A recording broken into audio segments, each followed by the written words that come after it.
Hello दोस्तों, नमस्कार। उन्मुक्त स्टडी सेंटर में आप सभी का स्वागत है।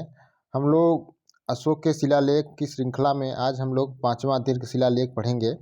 यदि आप हमारे चैनल पर नए हैं तो हमारे चैनल को शेयर और सब्सक्राइब कीजिए।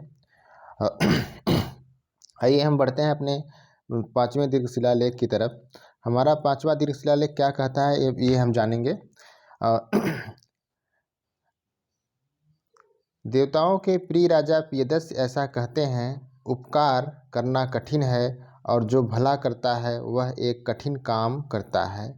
और मैंने बहुत अच्छा काम किया, और अगर मेरे पुत्र, मेरे पौत्र और उनके बाद मेरे वंशज भी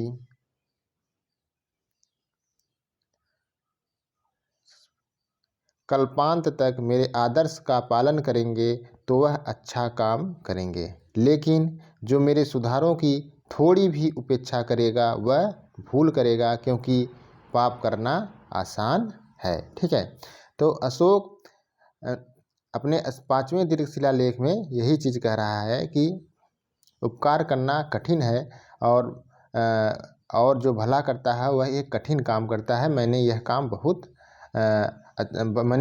बहुत अच्छा काम किया है, और यदि मेरे पुत्र, पौत्र और मेरे वंशज इस तरह के काम का पालन करेंगे तो अच्छा काम करेंगे। अगर नहीं करेंगे, उनमें थोड़ी सी भूल करेंगे तो क्या करेंगे, तो पाप के भागी होंगे। ठीक है, इसलिए वह कहता है पाप करना आसान है।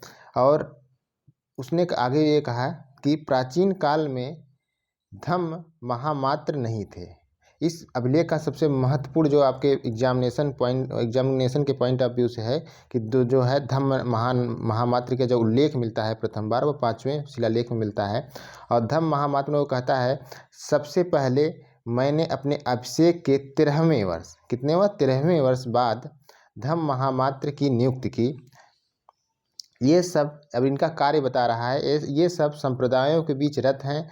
धम्म की स्थापना, धम्म की वृद्धि, धर्मनिष्ठ लोगों के लिए कल्याण, सुख के लिए और सुख के लिए नियुक्त किए गए हैं।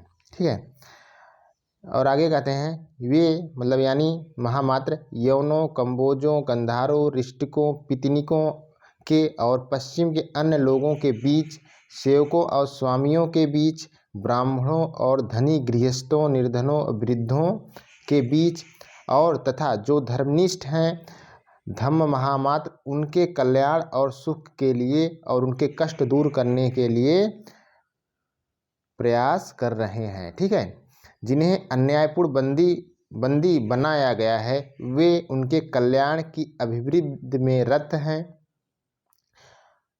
जिनकी संतान हैं, जो पीड़ित हैं या जो वृद्ध हैं, उन्हें रिहा करवाने में व्यस्त हैं। वह वहाँ पाटलिपुत्र में और मेरे भाइयों, बहनों, अन्य संबंधियों के अंतःपुरों में व्यस्त हैं।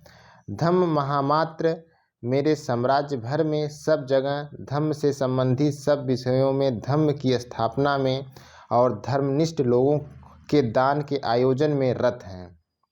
यह धम्म लेख इस उद्देश्य से लिखवाया गया है कि यह चिरस्थायी रहे और मेरे संतति उसका अनुसरण करते रहे।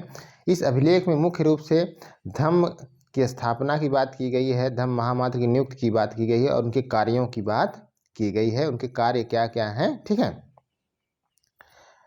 थैंक यू दोस्तों।